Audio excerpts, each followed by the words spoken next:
For the last several years, it has been received knowledge that on May 8, 1973, Cubs legend Ernie Banks took over managing duties from ejected manager Whitey Lockman. In doing so, Banks became the first African American to manage in a major league game. The event was not much noticed at the time, according to Banks himself. At the time, no one paid much attention to who took over the lineup card after a manager was ejected. But years later, after Frank Robinson became the first real African-American manager in 1975 and after Dodgers executive Al Campanis made his infamous comments in 1987 on Nightline that African-American players may not have some of the necessities to be managers, that people went back and remembered that night in San Diego in 1973 and declared Banks to be the first African-American to manage a Major League Baseball game. The problem is that it appears that Banks was 10 years too late and that it was his good friend and former Cubs teammate Gene Baker that actually deserves the honor. In an article published 2 years ago, and which seems to have been missed in the Cubs community, Elizabeth Bloom of the Pittsburgh Post-Gazette documented that Gene Baker took over for ejected Pirates manager Danny Murtaugh on September 21, 1963, making Baker, not Banks, the first African-American to manage a major league game. The Pirates were playing in Los Angeles that night when they took a 3-2 lead off of Sandy Koufax in the top of the 8th inning. Ron Peranowski relieved Koufax with the bases loaded and 2 out in the inning and induced a infield ground ball off the bat of Bill Verdon. Peranowski fielded the ball and threw to first base. It was a close play, but Verdon was ruled out. Pirates first base coach Frank Oshik and Murtaugh both argued to the call and both were ejected. Murtaugh turned to Baker, who was coaching in the majors for the first time in 1963, after becoming the first African-American minor league manager in 1961 for Batavia in the Pirates system. According to Pirates pitcher Vern Law, Murtaugh told Baker he was in charge. Baker asked, "Are you sure?" and Murtaugh said yes and left for the Dodger Stadium clubhouse. Murtaugh may not have even been aware that he was making history. Baker made several moves in the inning and a half that he managed. He brought in reliever Al McBean to pitch the 8th inning and moved around several players to accommodate some pinch-hitting moves made by Murtaugh in the top of the inning. He brought in another reliever, Joe Gibbon, to pitch when McBean got in trouble with runners on the corners and 2 out in the 8th. He pinch ran for catcher Smokey Burgess in the top of the 9th and pinch hit for the pitcher. When the Pirates failed to score in the top of the 9th, Baker brought in Tommy Sisk to get the save, although that statistic wouldn't be official for another 6 years. Unfortunately for the Pirates, Sisk gave up a 3-run walk-off home run to Willie Davis and the first-place Dodgers beat the 8th-place Pirates. What's remarkable is that almost no one seems to have noticed that Baker was running the club. At the time, no announcements were made to the press box about who was in charge of a team after a manager ejection. The game almost certainly wasn't televised, and it appears that neither of the two Hall of Fame broadcasters covering the game, Ben Scully and Bob Prince, noticed it. Or at least they didn't comment on it. The Pittsburgh papers also made no mention of the incident, but these were the days when a game on the West Coast would have been listed as late game in the next day's paper. When the Post-Gazette did report on the game, they simply said that Murtaugh had been ejected for the first time all season. Baker himself was a quiet man who rarely called attention to himself. He certainly wouldn't have been the type of person to crow about this achievement. He likely would have been happiest about the trust that Murtaugh placed in him. In fact, it would be easy to pass the incident as a misremembered incident by former Pirates Vern Law and Bob Friend, except that one paper, the Independent Press-Telegram of Long Beach, published this the next day. Manager Danny Murtaugh and coach Frank Oshik were ejected by umpire Doug Harvey for their long and loud protests of the close call. Coach Gene Baker assumed command and became the first Negro to manage in the major leagues. That article, along with the memories of Law and Friend, are pretty conclusive proof that the honor of being the first African American to manage a major league game belongs to Baker. If you don't know the story of Gene Baker, you should. The short story that most people know is that the Cubs signed Ernie Banks from the Negro Leagues and called Baker up from Los Angeles at the same time to make their major league debut in September of 1953. They were supposed to be the first African Americans ball players on the Cubs at the same time. However, Baker was banged up at the time and had to wait 3 days to play, and thus Banks held that honor by himself. Baker was a shortstop, but the Cubs moved him to second base because they felt that the older Baker would more easily make the transition to second than the younger Banks would.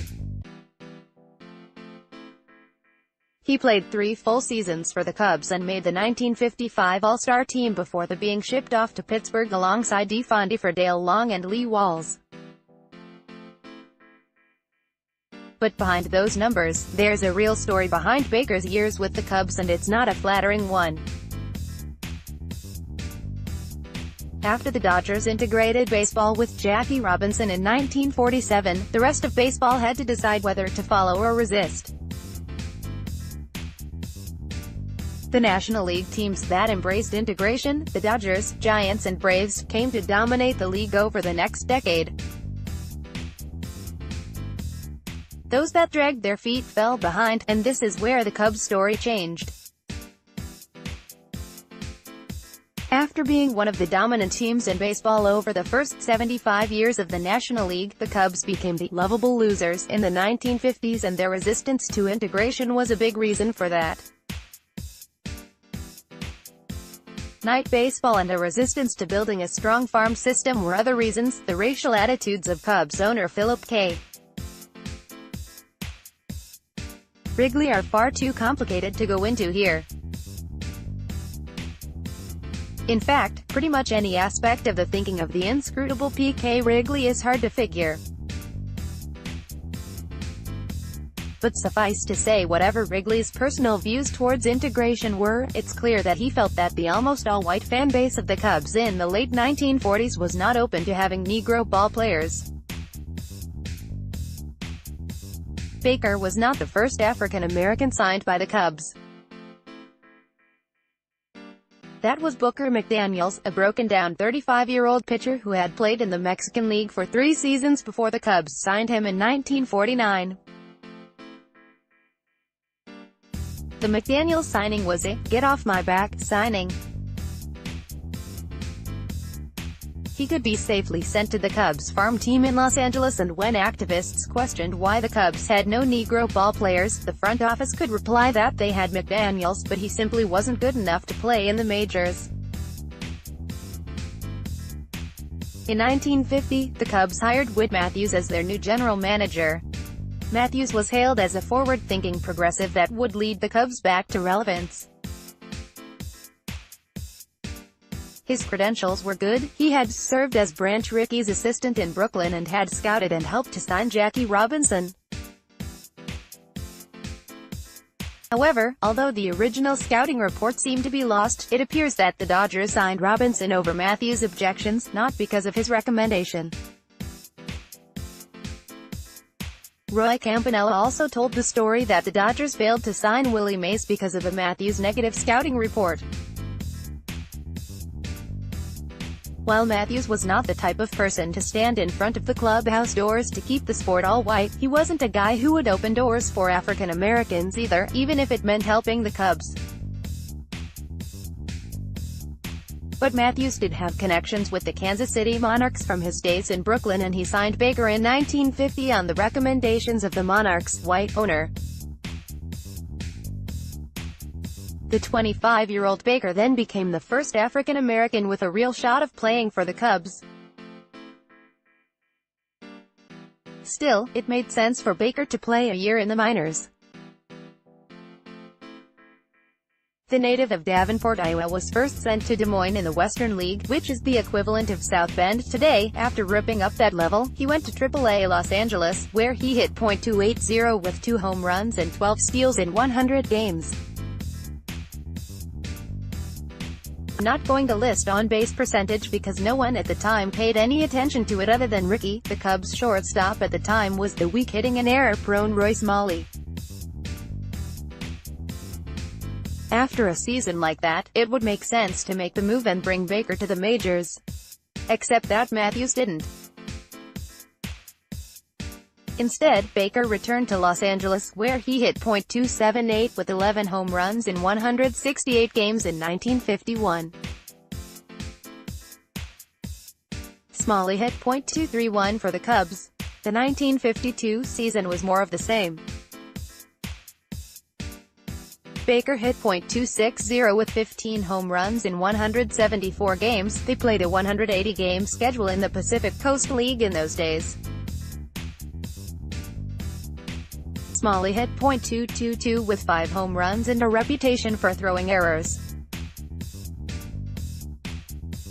That season, Los Angeles Angels manager Stan Hack told Matthews that there was no reason that Baker was still in the minor leagues and that he should be promoted. Matthews sent Baker, now 28, back to Los Angeles in 1953.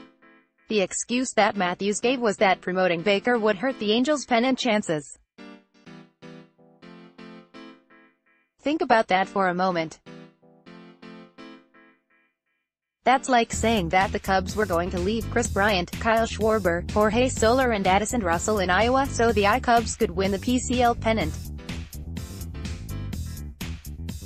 In fact, that's exactly what Matthews was saying.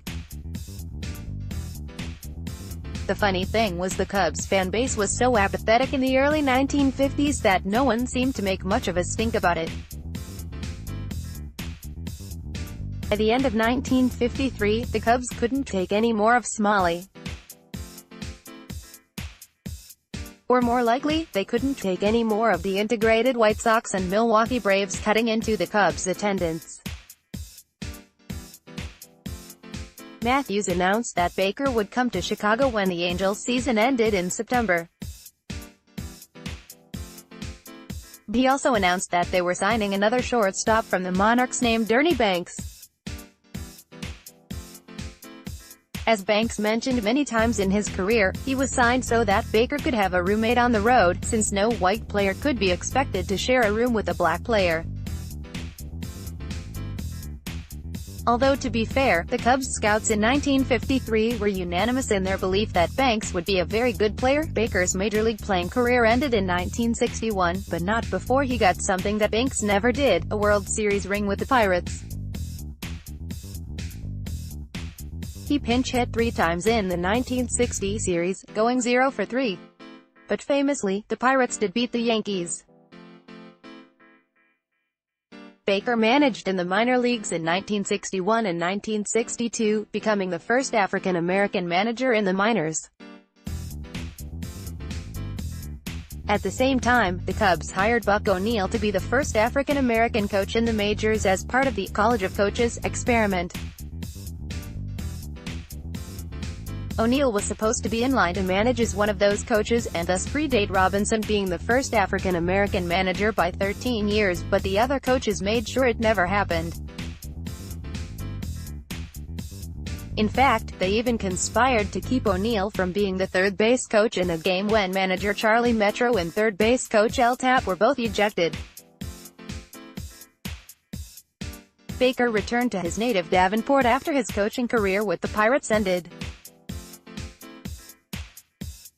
He worked as a scout for the Pirates for many years before he passed away in 1999.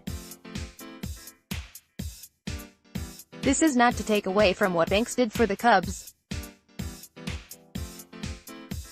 While Baker was a good player, it was Ernie Banks who was Mr. Cub and who made the mostly white Cubs fan base embrace integration.